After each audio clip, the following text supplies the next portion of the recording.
हिंदुस्तानी अवाम मोर्चा के संरक्षक सह पूर्व मुख्यमंत्री जीतन राम मांझी द्वारा उनकी पार्टी के लिए बार बार एक ही विभाग के मंत्री बनाए जाने पर नाराजगी का इजहार किए जाने को लेकर उनके बेटे सह बिहार सरकार के मंत्री के अलग सुर सुनाई दिए। उन्होंने कहा कि मंत्री पद संवैधानिक है और कोई भी विभाग हो उसमें पूरी शिद्दत से कार्य करते हैं।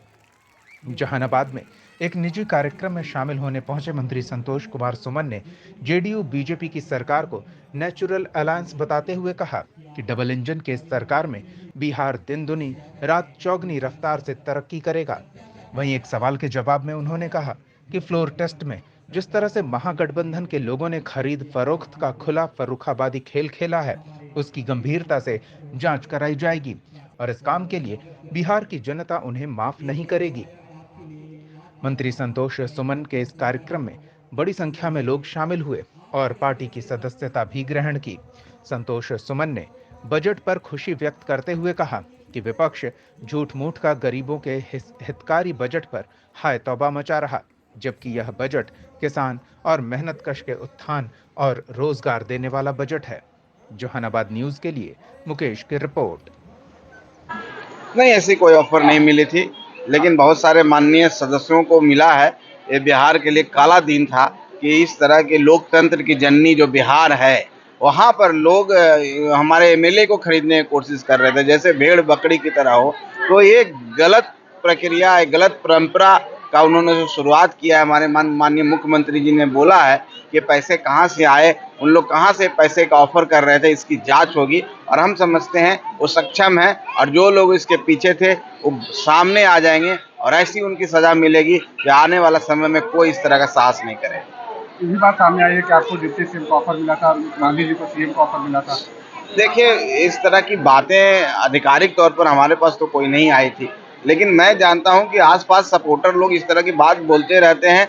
तो उनके कहने ना कहने किसी कोई बात का हमें कोई मतलब नहीं था, क्योंकि हम एनडीए के साथ थे और जब एनडीए के साथ थे तो पूरी निष्ठा के साथ थे, पूरी कमिटमेंट के साथ थे। और हमारा जो उसूल है, हम लोग जिन विचारधारा पर पार्टी बनाई उस विचारधारा हमारा एनडीए के साथ था। तो कहीं पर कोई इधर की बात इफ बट तो थी नहीं, इसलिए हमारे पास तो कोई नहीं आया। बाकी मीडिया में आपके माध्यम से सब बातें तैर रही थी, उसका मुझे कोई जानकारी। मांझी जी को राज्यसभा जाने के मामला आ रहा है। देखिए, राज्यसभा का मामला हो, कोई भी मामला हो, ये सब बातें तय होगी, हम लोग सब बात करेंगे। और जहाँ भी हम लोग हैं एनडीए के साथ हैं और एक गरीब कल्याण के लिए हमने जुड़ा है।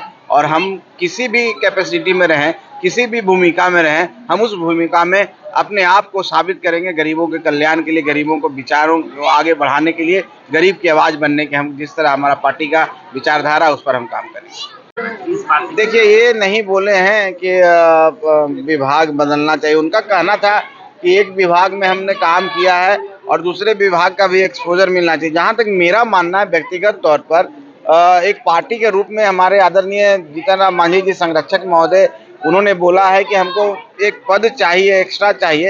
ये पार्टी के कार्यकर्ताओं की भावना थी। लेकिन जहाँ तक मेरा सवाल है, मैं समझता हूँ कि पद एक मंत्री पद होता है, एक संवैधानिक पद होता है जिसका आप गोपनीयता शपथ लेते हैं, शपथ की और उसके बाद उसमें कौन विभाग होगा, क्या होगा, कहीं भी कोई भी विभाग होगा, हम सबको काम करना है और काम जनता के हित में करना है। ये नहीं सोचना है कि हमको कहाँ काम करना है। जहाँ माननीय मुख्यमंत्री जी ने हमको रखा है, हम समझते हैं उस विभाग, हर विभाग अहम होता है।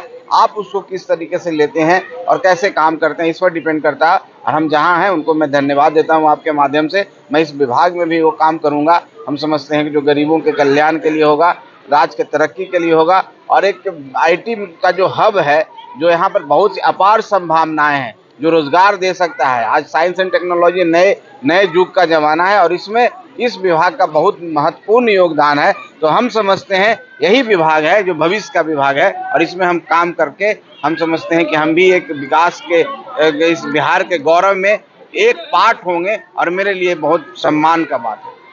जन कल्याणी सरकार है और कल्याण करने में विश्वास रखती है, गरीबों को साथ लेके जाने में विश्वास रखती है। ये डबल इंजन की सरकार है, यही नेचुरल अलायंस है माननीय नीतीश कुमार जी का। क्योंकि पहले जहाँ थे महागठबंधन में, वहाँ पर उनका सही से सामंजस्य नहीं बैठ रहा था और इस तरह से विकास एक तरह से रुक गया था। लेकिन अब विकास होगी, रोजगार पर ध्यान होगा, शिक्षा पर ध्यान होगा आपने आज का बजट भी देखा है, बजट में भी इस बात को रिफ्लेक्ट होता है कि हम रोजगार को क्रिएट करने में काम करेंगे, युवाओं को रोजगार देंगे, शिक्षा में बढ़ोतरी देंगे, ड्रॉप आउट्स कम हुए हैं, हमारा विकास दर देखिए बढ़ गया है।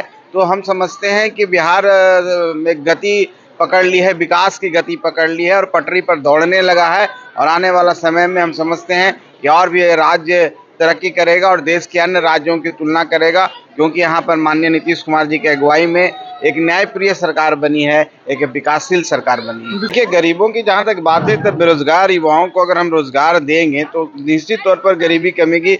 हम गरीब के लिए राशन कार्ड ज़्यादा दे रहे हैं, लोगों को गरीबी रेखा से जो लोग रहते थे और कम हो रहे हैं। हमने उनके लिए जातीय सर्वेक्षण करवाया है, तो गरीब के लिए ऐसी बहुत सारी कल्याणकारी योजनाएं हैं जो की है। बाकी विपक्ष का कहना है कुछ दिन पहले ही वो सत्ता में थे, उन्हीं के समय में सब चीज बन रहा होगा, वो कहाँ थे?